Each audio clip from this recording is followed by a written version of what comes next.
Bienvenue dans Stop Covid. Quelles sont les réelles causes de la pandémie de l'heure? C'est la grande question. Entre-temps, beaucoup de chercheurs amplifient des recherches pour établir les réelles causes. En République démocratique du Congo, l'Union congolaise qui est un mouvement citoyen des Congolais d'ici et d'ailleurs avec leurs amis, eux aussi tentent de donner une explication en attendant d'approfondir la question. En fait, c'est un débat qu'ils veulent lancer. Et donc, M. Jean-Marie Béa, membre de ce mouvement avec moi sur ce plateau, et Patricia Mollet, que vous verrez aussi sur ce même plateau aujourd'hui, vont essayer de faire cette corrélation qu'ils sont en train de vouloir établir entre le CO2 et le Covid-19. Bienvenue à ce Stop Covid. Alors, bienvenue à vous, Monsieur Jean-Marie Béa. Merci, bonjour. Mais l'Union congolaise se sent aussi touchée par cette question alors que ça concerne tout le monde. Mais avant ça, vous avez quitté la Chine précisément le 19, alors que le 15, cette maladie a été déclarée. Et vous étiez justement dans l'épicentre du Covid-19. Qu'est-ce qui a fait que vous ne l'ayez pas transporté, que vous ne l'ayez pas promené si vous ne l'avez pas? Je remercie les bons dieux parce que j'étais en Chine évidemment jusqu'au 15 décembre 2019 à Wuhan, qui est l'épicentre même de la maladie. C'est là où a débuté la maladie et la première personne mourante de cette maladie, c'est parti de la ville de Wuhan.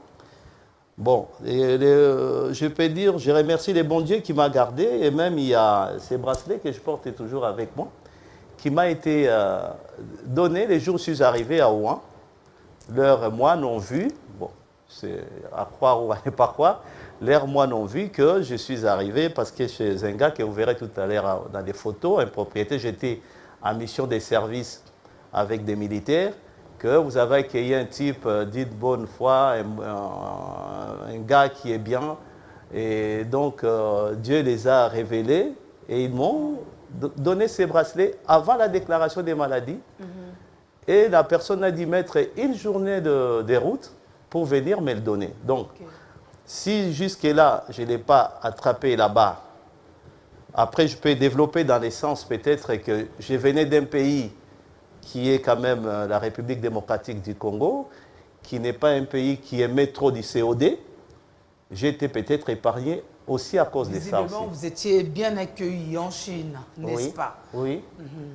Donc là, c'est la Chine, où, à Wuhan même, où on est parti pour signer des contrats dans le cadre d'une mission de service. Et voilà, donc vous voyez qu'au 15 décembre, et même la maladie, semble-t-il qu'elle existait déjà. Oui. Et la première personne, donc, une fois qu'elle s'est bâtie avec la maladie et que la maladie a eu gain de cause, la première personne est décédée au 19 décembre 2019. Alors, dites-nous, l'Union congolaise, la corrélation qu'elle tente de faire entre l'émission de CO2 et le Covid-19 s'établit par quoi? Nous sommes partis d'une simple étude. Nous avons remarqué quand même, c'est la première fois, depuis que moi j'existe, de voir tant de morts par une maladie. Nous avons eu Ebola, oui, c'est vrai. Depuis que vous existez, oui. Oui. Parce qu'avec la peste et tout ça, avec la peste, beaucoup de maladies. Avec la peste, ça existait, oui. Mais des fois, ça n'a pas touché aussi un grand nombre comme aujourd'hui, où le virus n'a pas de portes, n'a pas de frontières, et où le virus ravage tout sur son chemin. Alors nous avons dû constater avec mes collaborateurs, avec mon association, remarquer que les pays qui sont émetteurs du CO2, ce sont les pays qui sont les plus touchés. Et par exemple, on prend dans des pays, hormis les pays comment dirais-je, de l'Orient, je vais parler des Dubaï et autres pays comme ça, donc les pays arabes en général. Mais les autres pays, à partir des États-Unis, on a classé la classification jusqu'à la 21e place, que ce soit les États-Unis, l'Espagne, l'Italie, l'Allemagne, la France, les Royaumes-Unis, la Chine qui est à la 7e position, l'Iran, Turquie, Belgique, Pays-Bas, Suisse, Canada, Russie pour finir jusqu'au Corée du Sud. Ce sont des pays qui ont plus de 10 000 cas confirmés. Si on se réfère au tableau des pays émetteurs du COD, les mêmes pays occupent des places qui ne sont pas négligeables. On voit bien, par exemple, les pays qui émettent du COD, on voit les États-Unis, la Chine qui est en première position, suivi des États-Unis, l'Allemagne, la Corée du Sud, le Canada. On trouve vraiment qu'un seul pays d'Afrique qui fait partie quand même qui n'est pas sur la liste de 21. Oui, qui n'est pas sur la liste de 21. Qui vient juste après la Corée du Sud. Qui vient juste après la Corée du Sud, mais c'est aussi un pays en Afrique qui est un pays pollueur et où on trouve beaucoup de cas contaminés par les Covid-19. Mais il y a un principe, ce n'est pas celui qui pollue qui en pâtit forcément. C'est-à-dire les États-Unis font leur pollution, mais les effets peuvent se ressentir même en Haïti aussi. Oui, les États-Unis, bon, c'est comme un fumeur. Hein. Vous êtes dans, comment on appelle ça, devant un bar, donc sur une terrasse. Ouais. Il y a les gars qui fument. C'est vrai qu'ils partagent avec vous, malgré que vous êtes non-fumeur, ouais. Mais vous n'en consommez pas autant que lui. Vous n'en consommez pas autant que lui. Ça dépend aussi de la position aussi du vent. Si vous êtes... Bon, maintenant, j'accepte que les autres pays peuvent aussi en pâtir. D'ailleurs, c'est les combats du monde. Il y a, si on fait se référer à la COP 21, où au moins 200 pays sont partis signataires pour ne fût-ce que baisser de 2 degrés le réchauffement climatique d'ici 100 ans. Et on a vu que dans ces processus-là, c'était signé en 2015, la COP 21 de Paris, et en 2018, on voit le président Trump qui remet en question, qui retire la signature. Donc aujourd'hui, si ce que nous avons fait, c'est juste une étude pour ouvrir un débat pour les scientifiques, et si cette théorie s'avère vraie, la théorie qui porte d'ailleurs mon nom, théorie Béa-Jean-Marie, si cela se porte vrai, donc à ce moment-là, on trouvera des coupables. Parce qu'à ce moment-ci, on en parle là, il y a des Africains qui sont choisis comme coupables en Chine et qui sont maltraités. Or, les vrais coupables, si on prolonge encore bien l'étude, on verra que ce ne sont pas de ces pauvres gens qui ont risqué, ces étudiants qui ont risqué la vie juste parce qu'ils sont en Chine. Mais on voit bien que les COD, des calculs mathématiques nous montrent clairement que les pays émetteurs, c'est là où on trouve plus de cas de morts, des gens contaminés par les Covid-19. Dans le principe du pollueur et aussi de celui qui subit les dégâts collatéraux, la République démocratique du Congo occupe une très très bonne position. Elle est très avancée, mais lorsqu'on voit les dégâts subis par rapport au Covid-19, eh bien, les chiffres ne sont pas aussi alarmants.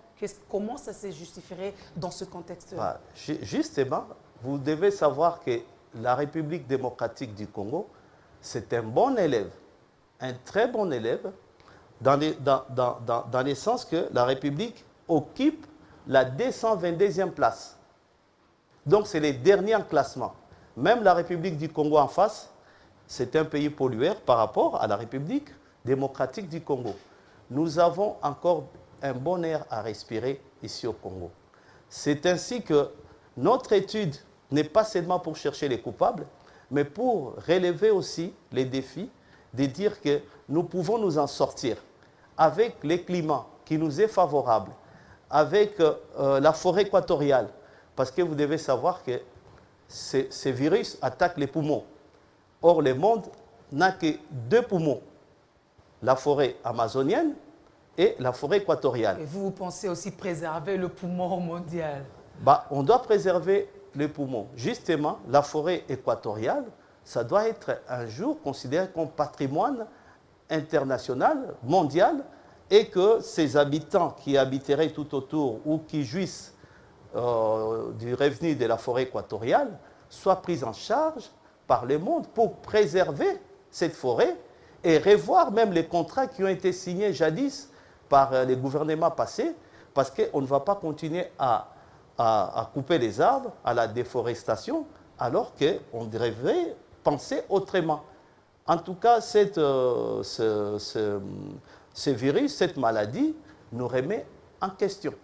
On va revenir sur la pollution, sur les classements, mais je reviens d'abord sur le graphique des cas confirmés jusqu'au 13 avril. C'est vrai qu'en voyant la courbe, les États-Unis occupent une très très bonne position, l'Espagne, l'Italie et tout. Alors, lorsqu'on regarde le taux surtout de létalité et dans ces pays, on se rend compte qu'en majorité, ce sont des vieillards. Et justement, il y a une explication avec les vieillards, il y a une explication avec des personnes qui ont des antécédents de santé, le cas des États-Unis, les gens sont obèses, c'est la malbouffe, le système de santé n'est pas très très bien réglementé, n'est-ce pas? Alors que quand on arrive en Afrique du Sud, qui est en première position en Afrique du Sud, beaucoup d'habitants ont aussi un système immunitaire fragile, fragilisé par le fait du VIH, qui est aussi un virus qui attaque l'immunité, n'est-ce pas? Est-ce que, fort de ces explications-là, vous continuez à maintenir le lien avec le CO2? On continue à maintenir les liens dans le sens que le COD, ça émet les effets de serre. Et les effets de serre, vous savez tous que si on ne fait pas attention, comme disait Jacques Chirac, notre maison est en train de brûler et nous la regardons brûler. Où est-ce qu'on va dormir? Donc, le COD détruit l'organisme, bien que la maladie, s'il vous trouve dans un état de santé fragilisé, la maladie trouve directement, donc vous n'êtes pas immunisé pour lutter contre, vous précipite à la mort, mais n'empêche qu'on remarque que les gens qui, dans des pays où la maladie, où les COD, où on trouve beaucoup de cas d'émission de COD, c'est dans ces pays-là qu'il y a beaucoup de morts. Que ce soit en Italie, même quand on parle des personnes âgées, mais même des personnes bien portantes, une fois qu'ils sont attaqués par les COD, une fois qu'ils vivent la pollution comme c'est en Chine, où ils utilisent encore de l'énergie à base du charbon. Voyez-vous, vous trouvez une ville comme Pékin très polluée et ce n'est que normal qu'une maladie qui trouve des gens dans cet état-là, avec l'influence du COD, puisse mieux se répandre et encore mieux tuer. Alors que des pays qu'on en parle là, c'est des pays qui ont des bons services sanitaires. Mais la maladie a eu gain de cause. Rien que 2000, en une journée, 2000 personnes qui meurent.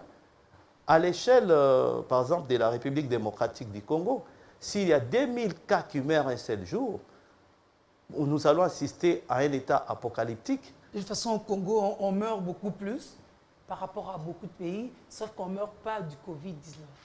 On n'a jamais enregistré, jusque-là, les morts qui s'en suivent, 2000 aujourd'hui, 1500 hier, 3000 avant-hier. Si on a des cas comme ça, alors la route pour y aller à l'aéroport ne nous servira que pour aller enterrer des morts. Heureusement que le chef de l'État restreint tout ça, pourvu que ça dure. Quand vous parlez du CO2 qu'on émet, mais ce même CO2 est aussi émis par nos corps, en respirant, en aspirant. Lorsque nous rejetons du CO2 qui, a priori, n'est pas nuisible à notre propre corps. Ce n'est pas l'effet des industries, c'est nous-mêmes d'abord.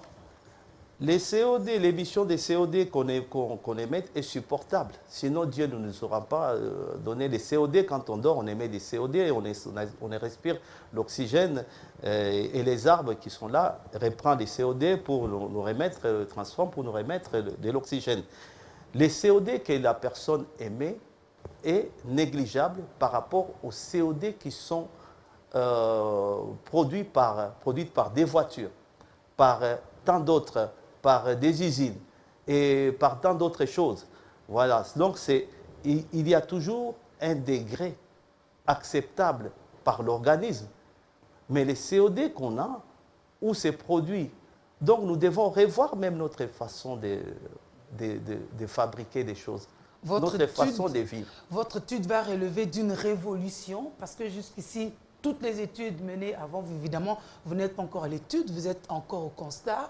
Toutes les études menées avant vous, des revues scientifiques, l'OMS et tout, ont fait plutôt une corrélation entre le réchauffement climatique, qui est justement l'effet de gaz à effet de serre, le réchauffement climatique et les virus, sans préciser qu'il s'agit du Covid-19, parce que le Covid-19, c'est un vieux virus, seulement un peu plus virulent, cette fois-ci renforcé par, il faudrait qu'on nous précise. Donc, dans le coronavirus, comme les autres virus du monde, c'est peut-être l'homme en quête du contact avec la forêt, avec le fait justement du réchauffement climatique, l'homme accède à des sphères auxquelles il n'avait pas accès autrefois. Et donc ce contact-là, ce rapprochement de l'homme avec le cœur de la forêt l'amène parfois à la rencontre de certains virus et tout ça.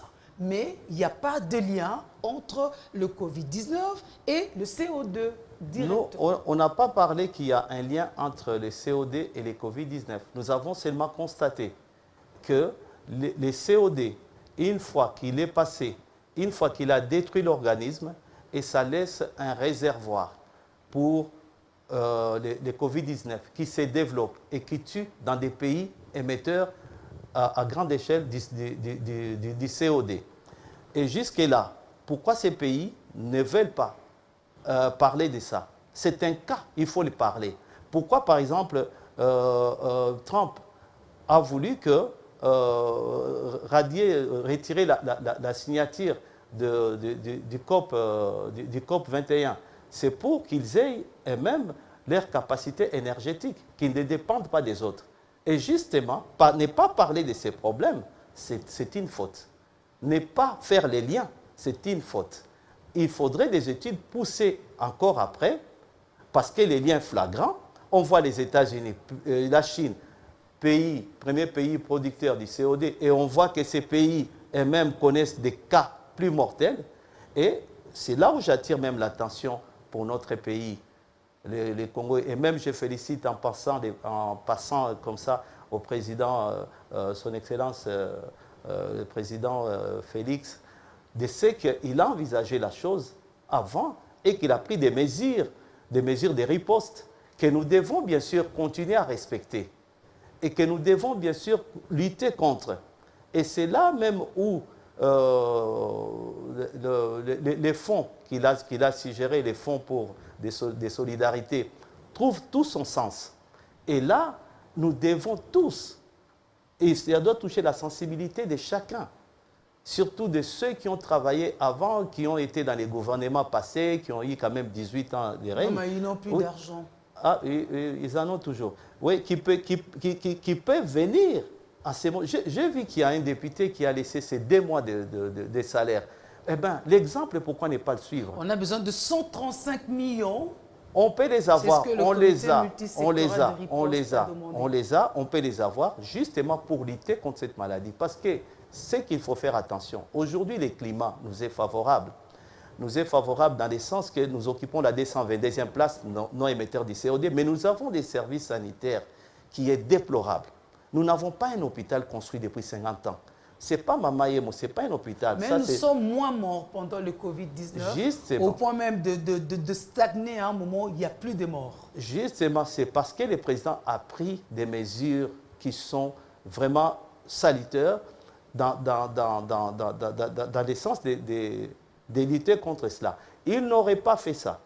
Si cela touchait, par exemple, les restes de la région des villes de Kinshasa, à supposer que ça touchait Massina et autres Kimbasek, nous n'aurions plus à parler comme ça. Pourtant, là-bas, il n'y a pas de pollution. Parlons pollution, c'est Kinshasa, monsieur le théoricien Jean-Marie Béa. Parlons de la pollution, c'est plus Kinshasa. Si on va à Malembankulu, ils sont épargnés. On va à l'Équateur, il n'y a rien. C'est vierge. Mais justement, c'est ce que je dis. Une fois que vous êtes contaminé, ça ne prend plus, ce n'est plus le problème du CO2. Une fois que vous êtes contaminé, même de vous à moi... C'est un problème de votre immunité. Oui, donc là, on peut propager la maladie. On peut propager la maladie si on n'observe pas des règles barrières pour riposter, pour barrer cette maladie. Mais vous savez qu'avec le réchauffement climatique, Elanga a été sensiblement diminué, il a changé.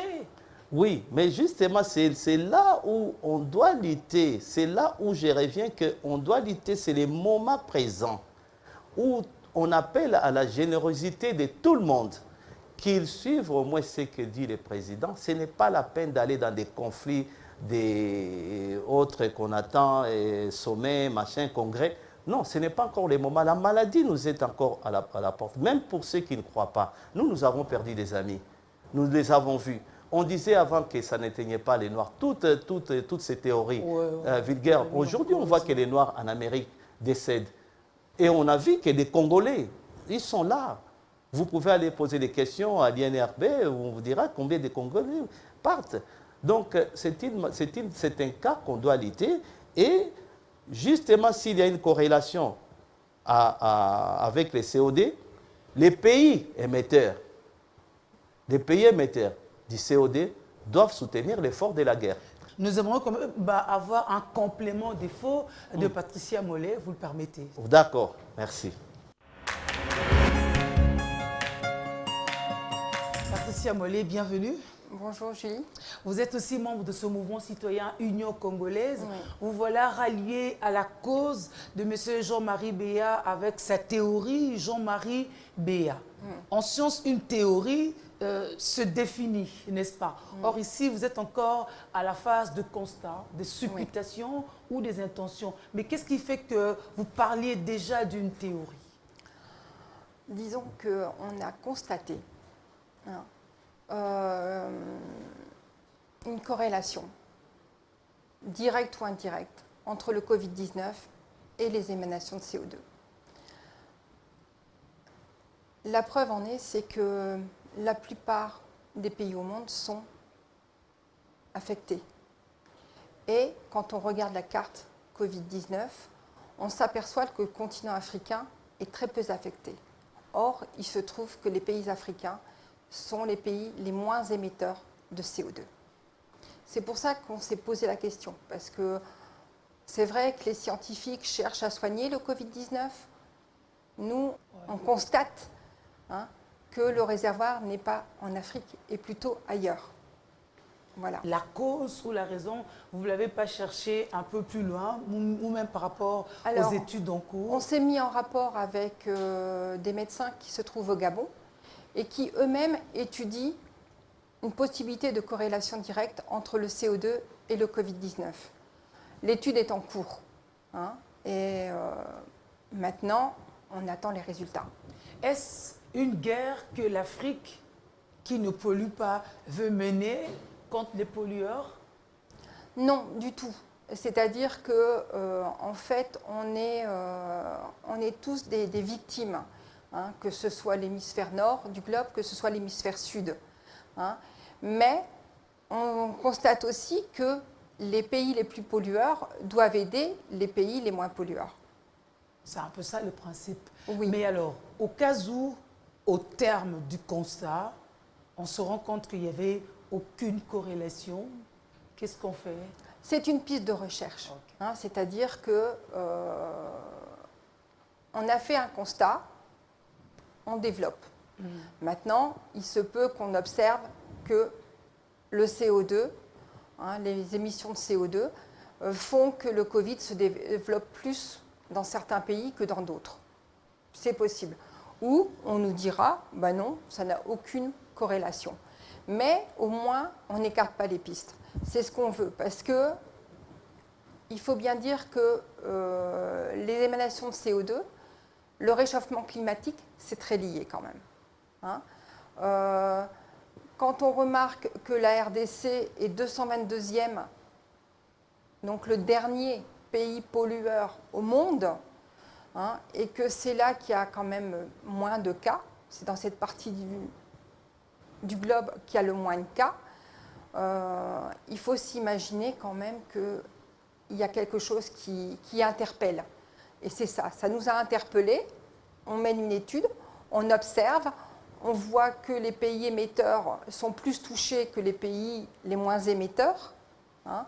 Donc, on se dit peut-être qu'il y a une corrélation entre les deux. Pourquoi pas? Avec qui travaillez-vous dans ce constat? Il y a un hôpital qui est au Gabon, à Libreville, hein, et il y a un médecin avec qui je suis en relation et qui m'a dit que en fait, le fait de respirer du CO2, parce que le corps émet du CO2, ça je suis d'accord. Nous vous remercions. Merci. On espère que ce constat puisse aboutir parce que c'est vrai qu'on a besoin de comprendre les réelles causes de Covid-19. On revient à vous, Monsieur Jean-Marie Béat, Oui. avec votre constat, jusqu'où ça va aller et qu'est-ce que vous dites en guise de recommandation, et aux scientifiques et aux politiques? Je vais juste revenir sur le discours du président Macron hier, qui disait que cette crise doit être pour nous un moment de vérité. Ça doit être un moment de vérité. Même il se pose la question des refondations de l'Europe. Il est allé au-delà. Pour nos politiciens, pour les gens qui nous dirigent, qui ne comprennent pas l'essence de cette maladie, qui remet les pendules à zéro, c'est le moment où la République démocratique du Congo, qui est non seulement un pays, mais un continent d'avenir. Parce que l'avenir de l'Afrique, et même, si j'ose le dire, l'avenir du monde, ne se fera pas sans les Congos. Donc c'est le moment, comme je le disais tout à l'heure, qu'on lutte efficacement. Dans une semaine, 2 semaines, nous pouvons éradiquer cette maladie.